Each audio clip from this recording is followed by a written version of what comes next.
I want to show you this video because legitimately this is super sad. I mean, I can say everything I want to say concerning this administration, and I have. But when I see stuff like this, it hurts my heart. Like, legit hurts my heart. How big of a problem hunger is in rural America? Spend time at a mobile food bank. It's 90% of what I consume. 74-year-old Lorna Hall made sure to be the first at this line in Clinton, Missouri. You've been here since last night. Yeah. It's that important to get what you need. Yes.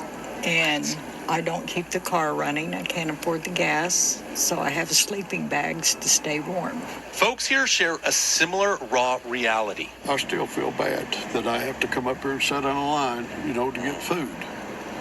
It's embarrassing as hell. So she stayed in the line overnight just to get food, guys, at the food bank. When I tell you this is happening right now within the United States, and don't get me wrong, it's happening in so many different states, but rural states, rural cities, a lot of these deep red states, and y'all know Missouri voted very heavily on the red side with cutting a lot of these policies and things like that. But it sucks, man.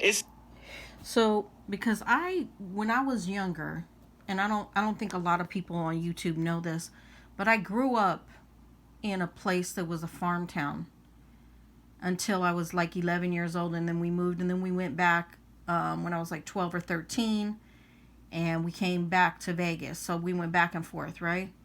So I have lived in Illinois, I have lived in Missouri, I have lived in the Ozarks, and I know what poverty in those areas are, and I know that back in those days, the farmers, they weren't wealthy, okay? They were not wealthy. They were very, if at all possible, middle class. If at all possible. Sometimes not even middle class farmers, right? When I see this administration wrecking farms, and American farmers are committing suicide behind the tariffs and everything that has caused them to lose pretty much everything they have. And then you have the people that live in those rural areas sleeping at food banks, mobile food banks, to get groceries. That shit just really hurts my heart.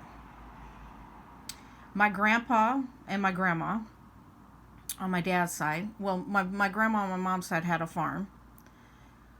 There's a whole story behind that.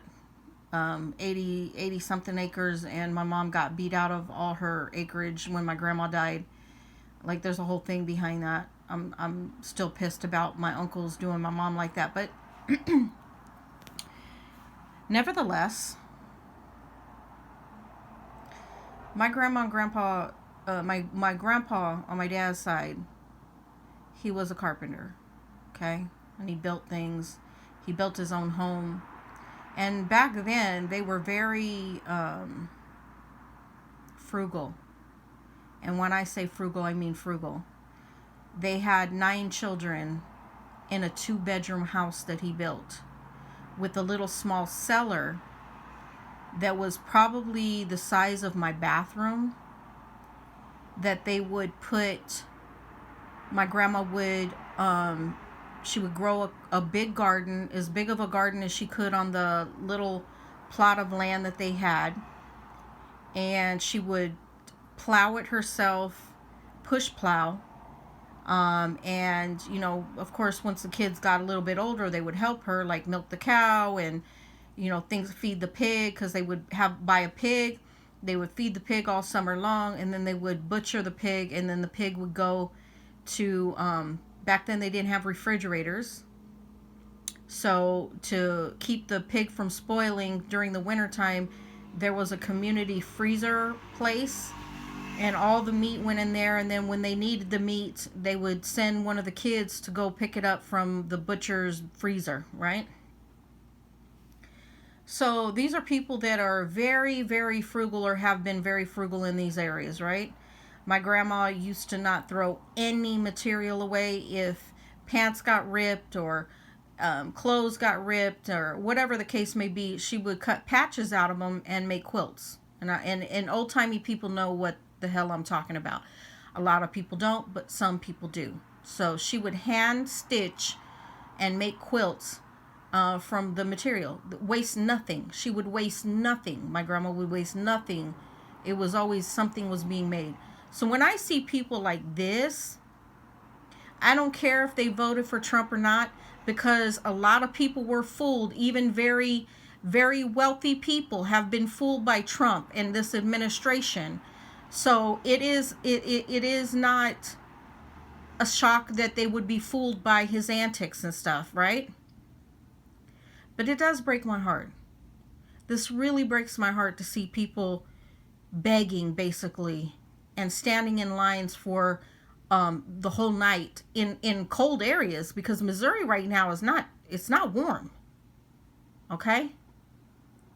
Those areas get fucking cold.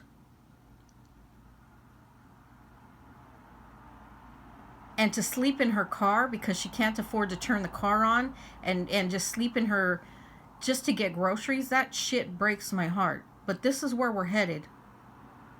And these people that support Trump or pushing for Trump and allowing him to do this, the Republicans that are allowing him to destroy these states and the people in these states, and then call themselves Christians, get the fuck out of here with that Christian shit.